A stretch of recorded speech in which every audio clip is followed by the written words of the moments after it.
Welcome to a new Apostate interviews. Tonight I am talking with the one and only Rhino. That's great, right? I did just put on a pot of rice, so that might have something to do with it. Yeah, it's Rhino's fault that I'm flip-flopping my words here. How you doing, Rhino? I am great. I also like wine, so riced vino kind of fits. How are you tonight? Oh, well, other than getting my English a little flip-flopped, I'm not too bad. So that is hands down the most interesting start to an interview I've ever had. That's yeah, I've never done that before. But I do like to start and finish my interviews all the same way. Could you tell us a little bit about yourself and your channel? All right. So my channel focuses mainly on creationism. I used to be a young Earth creationist, and so I started my channel to respond to young Earth creationist claims and just kind of bring the science toward them. Because one of the things that I've noticed about creationists is they almost never have any sources listed in their videos. So I kind of aim to fix that. I mean, like I'll find whatever sources that they have used, and I will put them into context or provide conflicting sources, or even occasionally, it doesn't happen often, but I'll admit when they're right about something. And I have just recently, just today actually, a new video has gone up. I've started a new series where I am going through some of the evidence for evolution independent of the creation versus evolution debate. So I'm not, with this series, I'm not looking to respond directly to young Earth creationists or necessarily creationist claims. It's just putting some of the evidence out there. So for people who are curious about, like, a lot of times in my videos on creationists, I will reference there's a plethora of evidence for this, there's a plethora of evidence for that. So it can be hard to collect that evidence all in one spot. So it's kind of my goal with that series is to like be a reference. I can say there's a plethora of evidence for genetics for evolution. And if you want to get into that, here's my video on that. It's well sourced. All the sources are in the description, that sort of thing. All right. So this new series is going to be more educational than refutational. Yeah. All right, cool. And of course, I'm taking a big assumption by thinking that refutational might be a word. It might be. I don't know that it's not, so. There you go. All you need is that little bit of doubt. That's I think that's what the creationists are going for when they do that. Just put that little tiny chip in the armor. But yeah, so I've actually been watching your channel for a couple of years, so this is actually pretty awesome for me to have you of all people on. So yeah, I kind of want to know what got you like to actually start your channel. I just found when I was watching other videos that were dealing with creationists, I would find that while the creationist was talking, I was yelling at the screen all the things that I wanted to say. And sometimes the person whose video I was watching wouldn't say all the same things that I said. And on top of that, I kind of started at a time when like there was a large group of YouTube atheists, like Logic, Dharma, Skeptic, Dark Matter, some of the other ones, like some of the older skeptic atheist YouTube channels. A lot of them started going into either SJW or anti-SJW material and kind of leaving the evolution and creation debate. And I was sitting there like, well, I'm not really interested in this whole anti-SJW versus SJW sort of thing. I still want to know about the science stuff. I still had a craving for the evolution videos, and since people stopped making them, I decided to do it myself. So kind of a nature abhors a vacuum kind of thing. You designed your channel to, fill that void. Yeah. All right, that's actually pretty cool. And Mark Caesar is saying that reputational is a word, but I said refutational, not so only so close. But yeah, and IQ wants us to run for president, I guess. Or I don't think I'm legally allowed. Neither am I. 'Cause I'm Being not very Canadian and all that. So I'm kind of flying by the seat of my pants here. Usually I've got a list of questions that I ask, but my computer crashed Oh, 2 no. nights ago and I lost everything. So I'm trying to go off of memory and I haven't done these too often lately. So please forgive me if, it's a little bumpy of a ride. Well, if it makes Um, you feel better, my video today, I used the same expression. I said I was flying by the seat of my pants, and I was called out for the fact that I don't actually wear pants. well, I mean, who So. does? Like, right now, I'm the weirdo for wearing pants. So, Well, I mean, unless you stand up, we can't verify that claim. So, I mean, I could. no, that's okay. uh, yeah. So, I mean, you used to watch like Armored Skeptic and Logic and all that. Would you say they're like two of the people that you sort of modeled your channel off of, or? I didn't really consciously model my channel after anyone specifically. If you go back to my early videos, I wasn't always the well-dressed rhino in a bow tie. That like I know that has been one of the criticisms levied against the YouTube atheists is that they're just a bunch of avatar like suit wearing avatars, and it's like, okay, well, I have a bow tie. It's not quite a suit, but it's dressy, I guess. But yeah, I I started with an actual picture of a rhino's head as my avatar, and the Vice Rhino thing, that was just it was serendipity. It's an anagram for Eric Hoven's name. So I was kind of, if I was stuck with the avatar, I was stuck with the rhino character, so that's why I used a rhino. And I don't show my face because my concern was on the off chance that I get big. I do work in a very public job, and they like the people. My managers know that I have a YouTube channel, and they know that it is fairly big, and they have given me guidelines. Like Bodhi Hodge went for dinner at my restaurant. I have a selfie of me with Bodhi Hodge. I also have explicit instructions from my managers never to post that picture online. Because he just they want no part of the controversy, and so that's kind of why I don't show my face, is because if somebody were to recognize me at work, if it's not someone that is a fan, that could go badly for me. And so that's why I use an avatar, and that's why I'm a rhino. So it just kind of happened that way.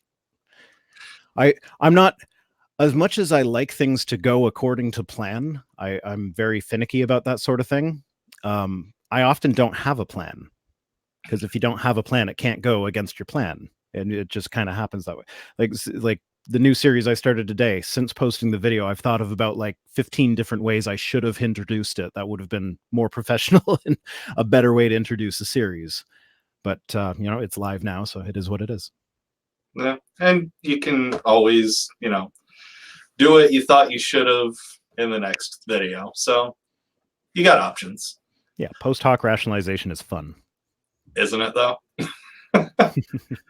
So, I mean, you bring up an interesting point with, not showing your face because you've got a fairly public job and there's potential professional backlash. What's your opinion on that sort of thing? I mean, in your videos, you've always been rational and, dare I even say, respectful, even to people that definitely don't share that attitude towards you. What do you think of the professional backlash that people like you would receive? Well, I actually, I'm not terribly concerned about it. It's just one of those things that, like, there is a chance that it could happen, because I do try to be respectful. I was probably not respectful in my drunken response to Kent Hovind. But that's Kent Hovind. He's a special case. I try to be respectful of everybody else. But yeah, I again, it's not that the managers that I work for are against what I'm doing in any way. It's just it's I can't guarantee the behavior of the guest that might recognize me. Yeah. So, and even then, like, they haven't told me not to show my face. This isn't an order from them. This is just me covering my ass, basically. Okay, so personal choice to prevent any potential professional backlash. Not saying your employer would give you some sort of backlash, just a potential client. You're preventing that from happening. Okay. Yeah, basically. Yeah, I live in Canada. There's basically no discrimination against atheists in Canada, aside from the typical, like, if you tell a Christian that you're an atheist, they might have that, like, oh, but you're such a nice person moment. Yeah. It's stereotype that Canadians are all super polite, and every Canadian I've come across kind of holds that up pretty well. So even when, like, what you're describing with the Christian having the "but you're so nice" thing, it's still kind of showing that stereotype a little bit. They're polite even, when they don't like something. Says there's nothing stopping a floating eyeball from wearing a bow tie. Okay. I don't know what that means. But Critical Cripple would like to know, if not for your current job, would you show yourself now that you're a successful YouTuber? I don't know. I haven't really given it a lot of thought. I know in my professional video, like my actual edited videos and stuff like that, it will probably stay an avatar for the foreseeable future because it's just so much easier editing. Like an avatar that doesn't move. It's I can put out more content if I don't have to worry about editing jump cuts and whatnot. Now, I'm kind of reading the chat as well. I don't know if you're okay with me hijacking a little bit. But, no, go for it. Go for it. Where'd it go?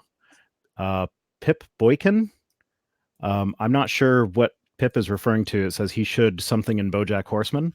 I just wanted to say I saw that quote and it kind of reminded me. I have actually just I've just finished watching the series BoJack Horseman, and I just want to say it's a fantastic series. Like the way it deals with mental health issues and substance abuse issues and stuff like that. Like I think I don't know what other people are saying about it. I haven't seen anyone posting anything about it, but I highly recommend watching through the series. And it just, like, we just kind of binged it and it went through, and we just got to the last episode that's up yesterday, and I went back to watch it today and was just confused at there not being any more episodes. I thought there were 6 seasons. How'd we get through it this quickly? Yeah, I've actually seen it. It's a fantastic show. It does deal with mental health very well, and addiction. It goes through all of those so well, and it manages to stay funny. Yeah. Which is not an easy, needle to thread. Well, it's also relatable because I think everybody, to a certain extent, like, obviously BoJack was exaggerated for effect, but I think everybody kind of has that internal monologue that's saying, "You're such an idiot. Why are you doing this?"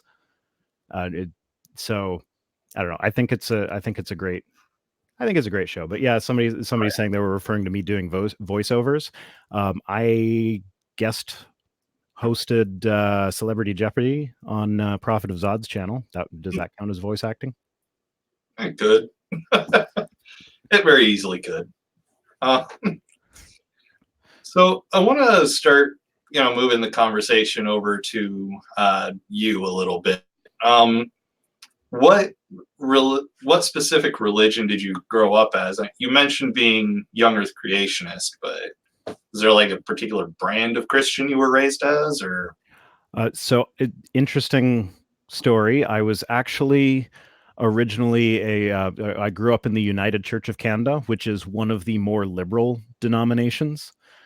It was probably I'm not sure if it was the first, but it was one of the first religious denomination or Christian denominations in Canada to officially allow gay marriages and to have gay clergy.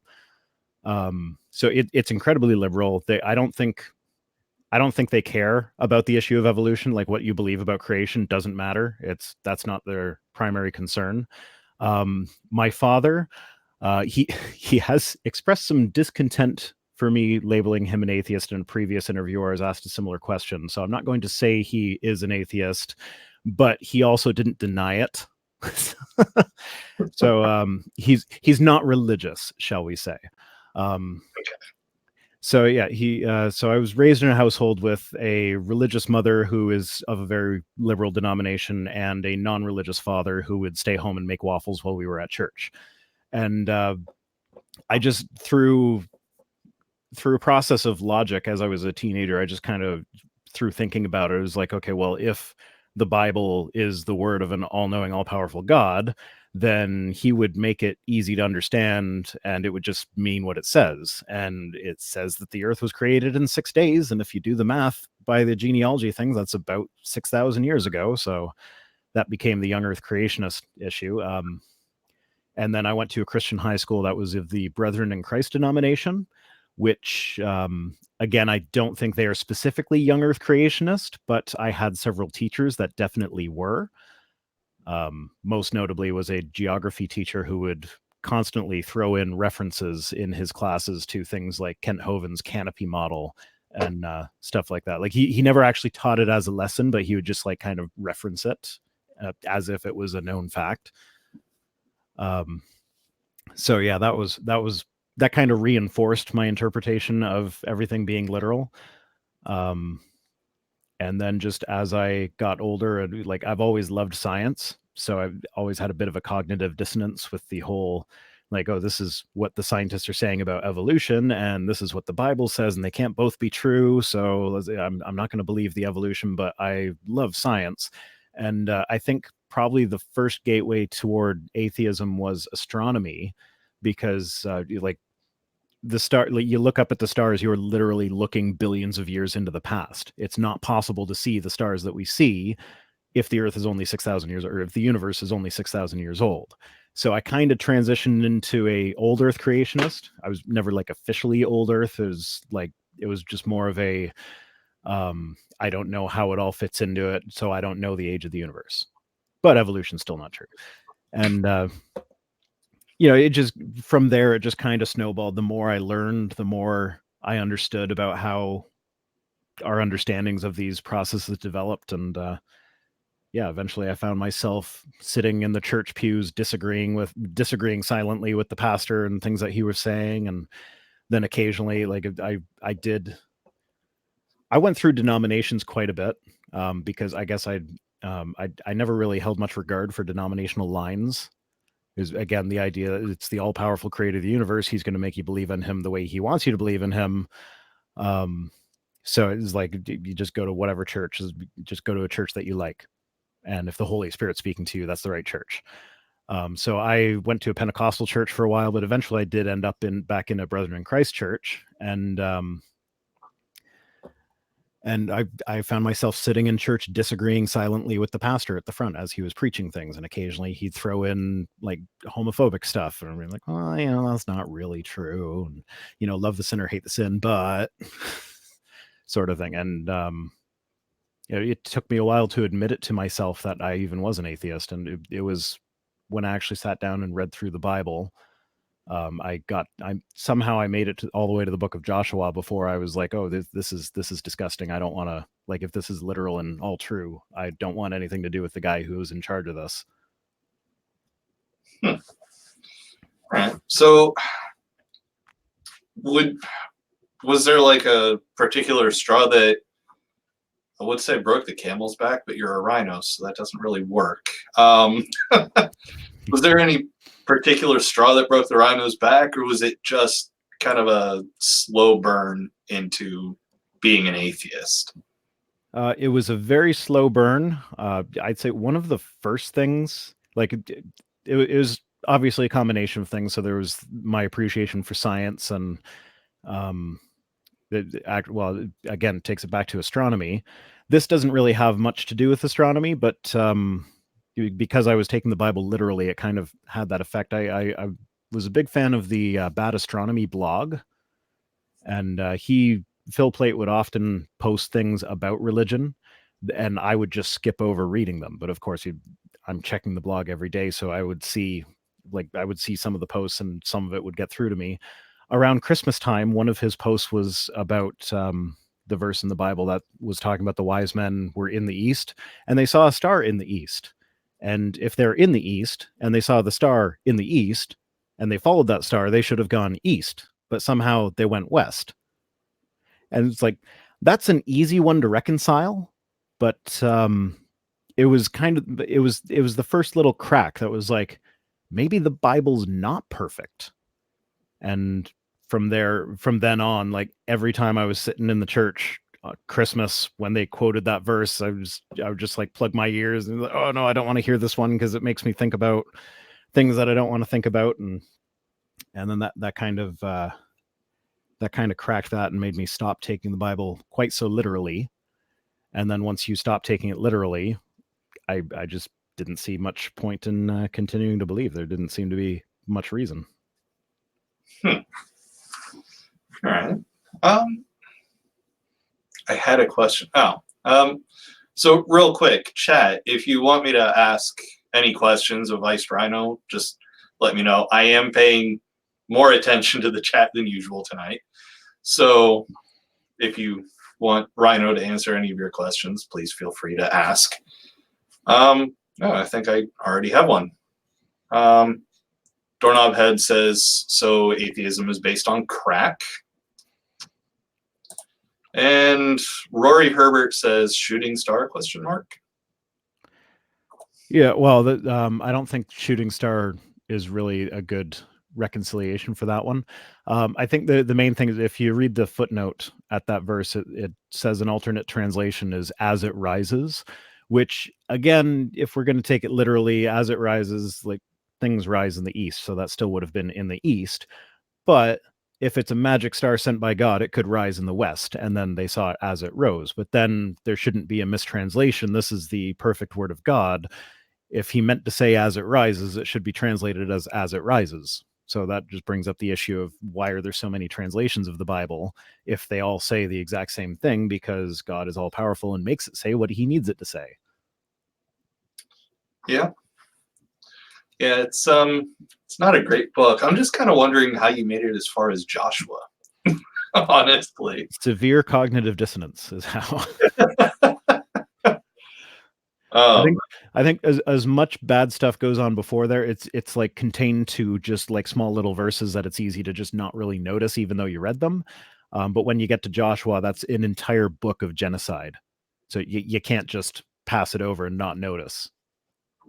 Yeah, it's a good point. Let's see. Remember, Sammy Jenkins wants to know if you would consider yourself an anti-theist. I wouldn't necessarily consider myself an anti-theist. I mean, I certainly would not shed any tears if all religion disappeared. But I think like I make my videos with the goal of like I don't care if people believe in God. That's between them and their non-existent God. I don't want people denying science.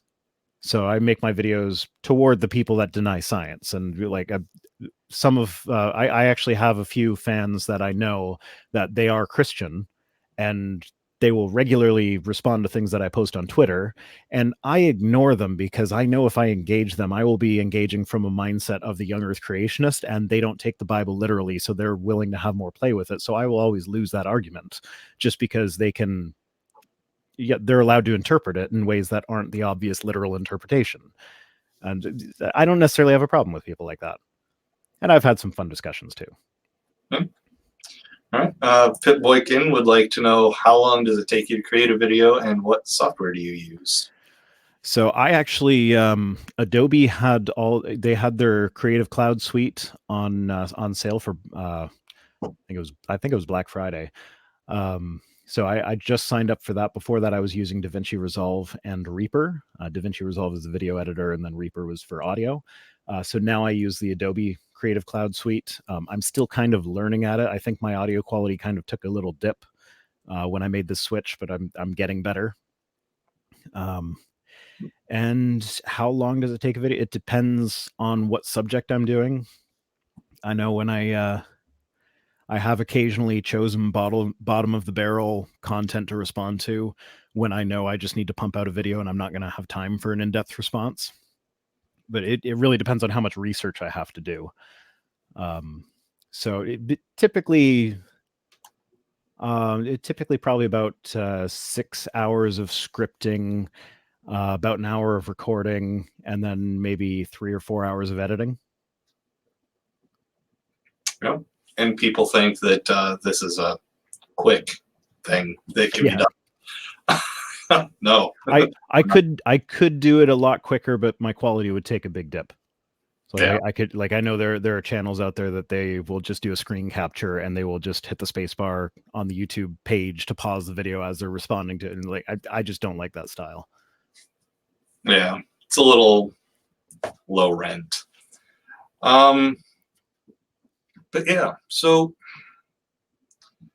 I don't know, like once you got to Joshua and you said that you didn't want to be worshiping this God if it were real, would you say that you were what's the word, maltheist, more of a maltheist, like there is a God but it's evil, or did you just be like, or were you just like, no, this is not real, this is a story? I guess it never occurred to me that there might be an evil God. It was just because I don't know. I've just been raised really when you're inundated in Christian culture as God is so good, God is good. It's just kind of drilled into you. So it just never occurred to me that God could be evil. That was a question that didn't crop up until I was an atheist, and it's like, oh, you know what? Like, there's no reason to believe in a God, but if there is a God, it is an evil God because parasites exist and whatnot. Yeah, it's quite a fair point. Or at best, it's a God that doesn't care. Yeah, that's one position I considered on my path to atheism, but this is not my interview. So yeah, my brain's still a little stuck on the fact that your name is an anagram for Eric Hovind. I never knew that before tonight, so it's just, oh really? Yeah, it's interesting to me. So it's gonna. Yeah, I've mentioned it a few times. Yeah. So, I mean, yeah, I don't know. I am kind of curious though to what you would have to say about all the critics of creators like you that use avatars. What do you say to someone like that who says that you're a coward or hiding behind an avatar? I mostly just ignore them. Yeah, I don't consider myself a coward. Like, I'm not hiding behind an avatar because I'm scared. I mean, I have a PO box. You can mail me stuff if you want. So it's not like you have to hunt me down to find some address where you can send me something that's going to hurt me or something.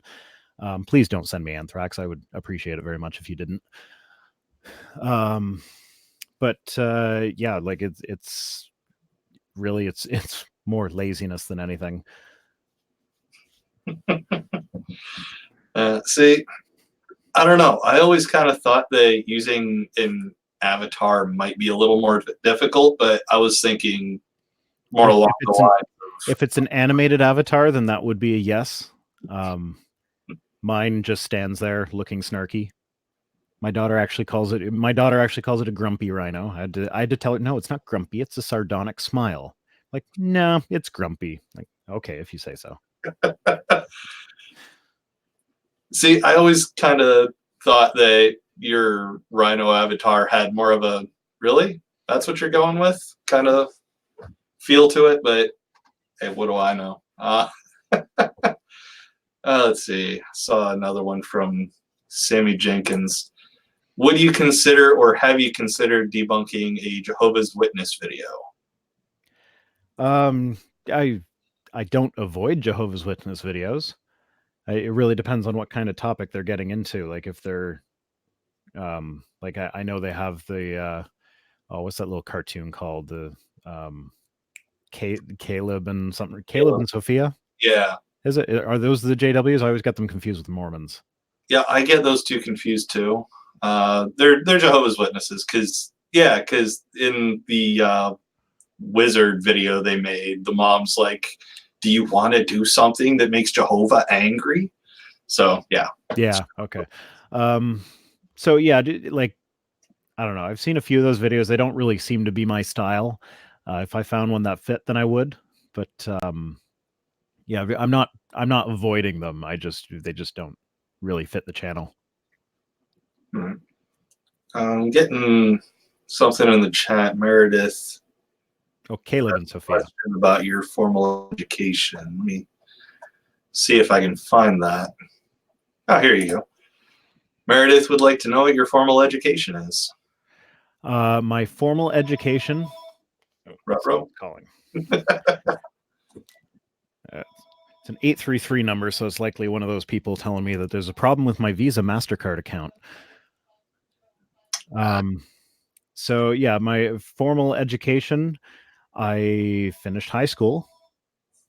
And I did go to college for a couple of years. I studied computer programming. And in a really stupid move, I dropped out like in the last semester before graduation. I had decided at that point that it wasn't a degree that I was going to be using.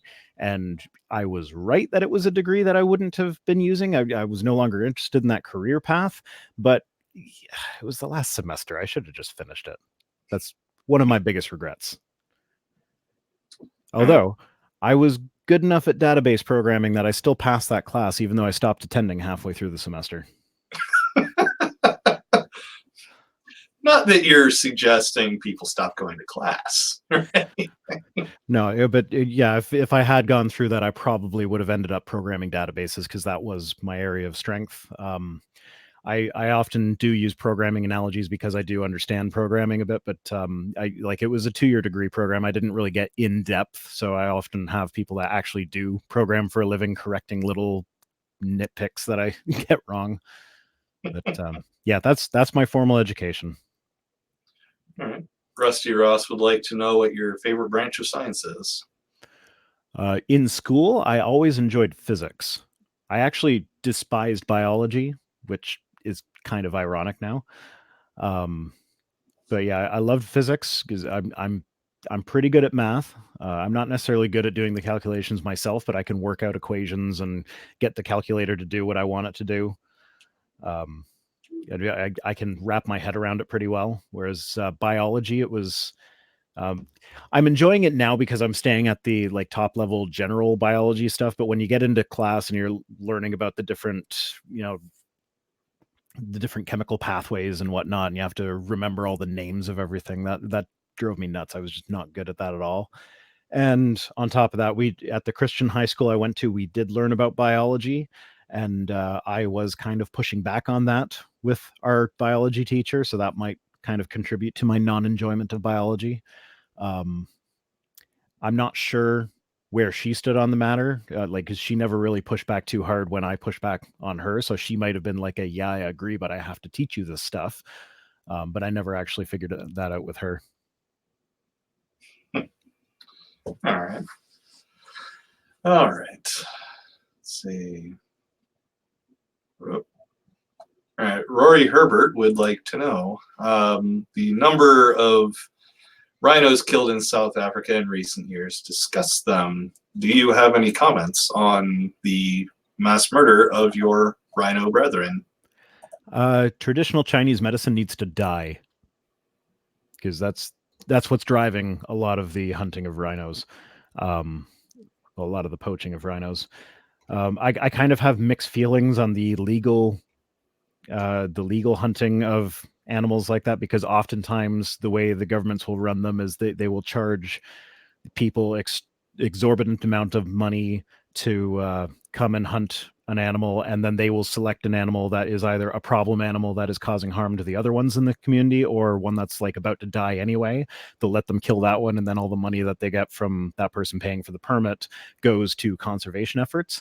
I kind of have mixed feelings about that, but like the general poaching of like using ground up rhino horn for dick pills and whatnot, it doesn't work, and it's driving animals extinct. The pangolin is in a huge amount of danger because of this as well. They've already the Asian pangolin is basically critically endangered at this point, and they're now moving on to the African pangolin.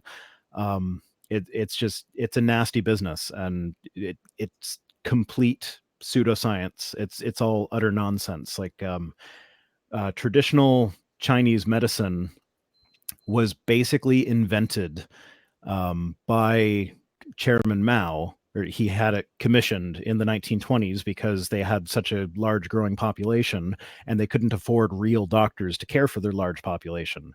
So he basically had someone dig up all these old Chinese practices that had fallen by the wayside and then reinvented them to make them sound like modern medicine almost. And then that became traditional Chinese medicine. So when you go to an acupuncturist and you get these little sterile needles that they completely ruin how sterile they are by not wearing gloves when they insert them into your skin, though, like that was not acupuncture. Acupuncture back in traditional Chinese medicine, like real tradition, what actual Chinese people were doing hundreds of years ago, were like giant needles about the size of like a knitting needle that they would jab into your stomach and let you bleed for a couple days. Like they'd heat it up to be white hot and stab you with it and let it sit there for a couple days. That was acupuncture originally. So yeah, I know like a question about the hunting of rhinos turned into a rant against traditional Chinese medicine, but Hey, I'm cool. what it is. I just already thought that acupuncture was an unattractive proposition because I just don't like needles. But the version sounds so much worse. There are studies for acupuncture. This is modern acupuncture, where how they have the acupuncture points where if you put the needle in here, it will have this effect. So these are studies that are commissioned by acupuncture practicing doctors, for lack of a better word, and they come to the conclusion that like basically nobody knows where the actual acupuncture points are because none of the acupuncture doctors can agree on where they are. But then the conclusion that they write is that it's just a question of how big the points or the acupuncture points are. So it's like, these doctors disagreed on where it is. It's the same point. It's just such a big point that they're both right. And it's an excellent example of motivated reasoning. Yeah, pseudoscience is great. Just great. I'm kind of curious, what is the favorite pseudoscientist that you've gone after on your channel? Oh, I don't know. It kind of changes. Like I have a lot of fun with David Reeves, as much as like he's just got a hard face to look at because he's just always looking so smug while saying such stupid things that you just want to smack him. But he like his videos are usually fun to watch at least. I don't know. I also had a lot of fun with Eric Hoven's video on I forget what it was called, but he was. Let me just look it up.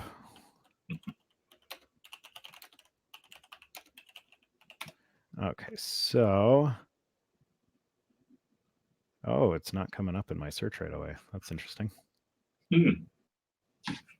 Oh yeah, there we go. Evolution stole my cookies. That was a fun video. I should remember. I designed a shirt around that. But yeah, I had a lot of fun with that video. It's not my best video in the world, but it was fun. What would you say the either video, like standalone video or series of videos, what would you say is your favorite that you've done? As far as series goes, I probably had the most fun with Matt Powell's Science Falsely So-Called movie. I hear he's doing a sequel to that, so we'll see if any clips of me make it in. My guess would be not. I'm not an interesting enough character for him to put in. As far as standalone video, I don't know. I I don't know if you get this way, but I find that the videos I enjoy most are the ones that when I'm looking at my channel, that's how I gauge how recently something is with reference to certain videos that I enjoyed making the most. And so it actually struck me as a surprise when one of my videos that's almost a year old and it's like, oh, it's actually that old. I felt like that was just like last month's video. Kyle Butt, my responses to Kyle Butt are always fun. His name cracks me out. Yep. Actually, fun fact. I think I think I did this in one of my videos on him. If not, I did it behind the scenes. So Butt is a real last name, and Richard, the short form for Richard, is Dick. So I was curious, like, okay, there's got to be someone out there. If Butt is a real last name, there's got to be someone out there whose name is Dick Butt. And so I did a search for it. Not only is there someone out there named Dick Butt, it's Dr. Dick Butt. Oh, like Richard Butt, MD. That's great. He definitely goes by Richard. And I feel like if that was my name, I would definitely lean into it. But Dr. Dick Butt seems to be choosing not to. Yeah. I mean, it's easier if you just steer into the skid. So, I mean, your approach would probably be the right one.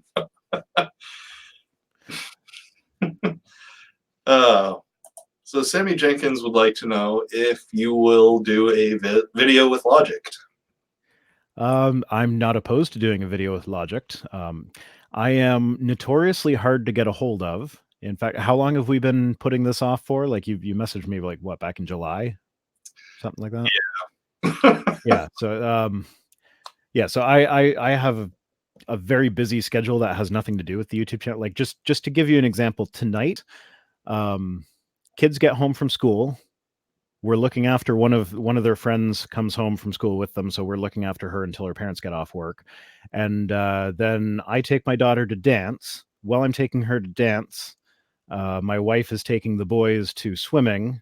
And then once my daughter's dance is done, I have to go and run her from dance to her swimming lesson, which my wife is there, which then allows me to come home. And then I got home, I put pork chops in the oven, put the rice on, which is why you called me Rice Rhino at the beginning.